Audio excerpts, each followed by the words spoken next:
इयत्ता 8वी विषय नागरिकशास्त्र पाठ 3 केंद्रीय कार्यकारी मंडळ स्वाध्याय प्रश्न पहिला योग्य पर्याय निवडून विधाने पूर्ण करून पुन्हा लिहा। 1.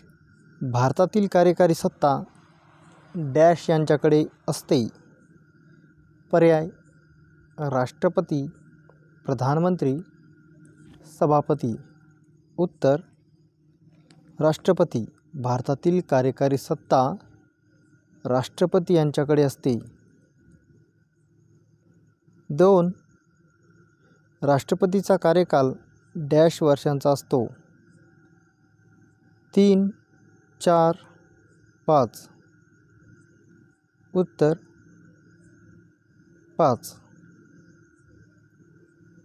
3. मंत्रिमंडळाचे नेतृत्व डॅश करतात। पक्षप्रमुख, प्रधानमंत्री, राष्ट्रपती। उत्तर प्रधानमंत्री। प्रश्न दुसरा ओळखा आणि लिहा। 1. राष्ट्रपती, प्रधानमंत्री, मंत्रिमंडळ यांचा भारताच्या ज्या मंडळात समावेश होतो त्या मंडळाचे नाव। संसद। 2. अधिवेशन काळातील दुपारी 12चा काळ हा या नावाने ओळखतात। शून्यकाळ। प्रश्न तिसरा पुढील संकल्पना तुमच्या शब्दांत लिहा। 1. महाभियोग प्रक्रिया। उत्तर राष्ट्रपतीचे वागणे जर संविधानाचा भंग करणारे असेल तर राष्ट्रपतीला त्यांच्या पदावरून दूर करण्याचा अधिकार संसदेला असतो। याला महाभियोग प्रक्रिया असे म्हणतात। संसदेत कोणतेही एक सभागृह महाभियोगाचा प्रस्ताव ठेवते। त्या आरोपांची चौकशी दुसरे सभागृह करते। दोन्ही सभागृहांच्या 2/3 विशेष बहुमताने ठराव संमत झाल्यास राष्ट्रपती पदावरून दूर होतात। 2. अविश्वास ठराव। उत्तर मंत्रिमंडळाला संसदेत जोपर्यंत बहुमत असते तोपर्यंतच सरकार काम करू शकते। सदस्यांनी हे बहुमत काढून घेतल्यास सरकार सत्तेवर राहू शकत नाही। आमचा मंत्रिमंडळावर विश्वास नाही असे म्हणून संसद सदस्य अविश्वासाचा ठराव मांडू शकतात। तो बहुमताने सिद्ध झाल्यास मंत्रिमंडळाला राजीनामा द्यावा लागतो। 3. जंबो मंत्रिमंडळ। उत्तर जंबो मंत्रिमंडळ म्हणजे खूप मोठे मंत्रिमंडळ। आपल्या देशात मंत्रिमंडळाचा आकार खूप मोठा ठेवण्याकडे कल होता। काही वेळा आघाडीची सरकारे तयार होतात। यामध्ये सामील सर्व घटक पक्षांच्या उमेदवारांना मंत्रिमंडळात स्थान देण्यासाठी मंत्रिमंडळाचा आकार मोठा ठेवावा लागतो। अशा प्रकारे मंत्रिमंडळाचा आकार वाढतो, यालाच जंबो मंत्रिमंडळ म्हणतात। प्रश्न चौथा थोडक्यात उत्तरे लिहा। 1. मंत्रिमंडळाची कार्य स्पष्ट करा।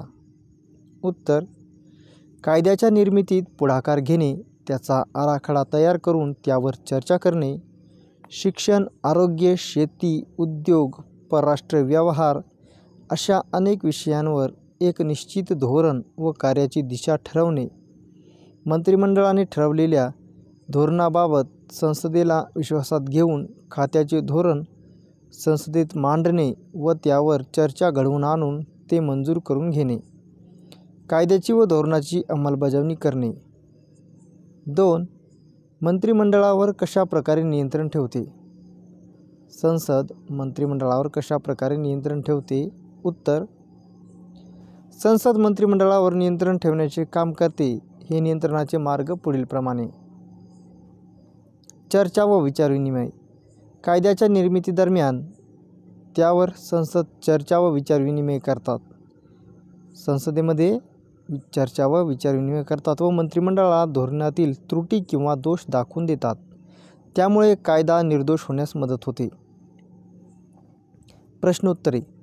संसदेच्या कामकाजाची सुरुवात प्रश्नोत्तराने होते। संसद सदस्यांनी विचारलेल्या प्रश्नांची मंत्र्यांनी समाधानकारक उत्तरे द्यायची असतात। शासनावर टीका करणे, विविध समस्यांवर प्रश्न मांडणे हे या दरम्यान होते। हा मंत्रिमंडळावर नियंत्रण ठेवण्याचा प्रभावी मार्ग आहे. शून्य प्रहर. अधिवेशन काळात दुपारी 12चा काळ शून्य प्रहर म्हणून ओळखला जातो.